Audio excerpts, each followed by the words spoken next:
আমাদের অনেক সময় ক্রোম ব্রাউজার থেকে অ্যাপস ডাউনলোড করার প্রয়োজন পড়ে কিংবা কোনো মুভি কিংবা কোনো ভিডিও ডাউনলোড করার প্রয়োজন পড়ে, যেখানে দেখা যায় অনেক ইন্টারনেট স্লো চলে। সেক্ষেত্রে আমাদের খুব সমস্যা হয়। কিন্তু অন্যান্য জায়গা থেকে যখন ডাউনলোড করেন খুবই স্পিড হয়। এই যে ক্রোম ব্রাউজার থেকে এত স্লো হয়, কীভাবে স্পিড বাড়াবেন চলুন দেখিয়ে দিচ্ছি। এটি সম্পূর্ণ 100% কার্যকরী। আমি নিজে ট্রাই করছি, চলেন দেখিয়ে দিচ্ছি। এর জন্য সোজা চলে যাবেন ক্রোম ব্রাউজারে। আমি চলে যাচ্ছি ক্রোম ব্রাউজারে। সার্চ বারে সার্চ দিবেন ক্রোম স্টোর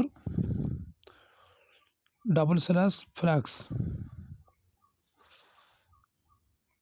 এই লেখাটি আপনি ক্রোম লেখার সাথে সাথে চলে আসবে। আর যদি আপনি লিখতে না পারেন, আমি ফার্স্ট কমেন্ট বক্সে লেখাটি দিয়ে দিচ্ছি, আপনারা কপি করে নিতে পারেন।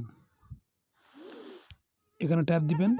ট্যাপ দেওয়ার পরে সার্চ ফ্ল্যাক্স এর উপরে ট্যাপ দিবেন। এখানে লিখবেন ডাউনলোড, DWON, ডাউনলোড।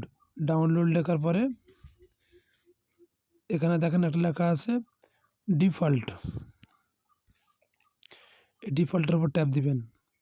ট্যাপ দেওয়ার পরে এটা ডিফল্ট আছে, এটা আপনি এনাবেল করে দিবেন। এনাবেল করে দেওয়ার পরে নিচের দিকে দেখেন রিলায়েন্স লেখা রয়েছে, এর উপরে ট্যাপ দিবেন। ট্যাপ দেওয়ার পরে দেখবেন আপনার নেটওয়ার্ক স্পিড বেড়ে গেছে। ভিডিওটি যদি ভালো লাগে চ্যানেলটিকে সাবস্ক্রাইব করবেন।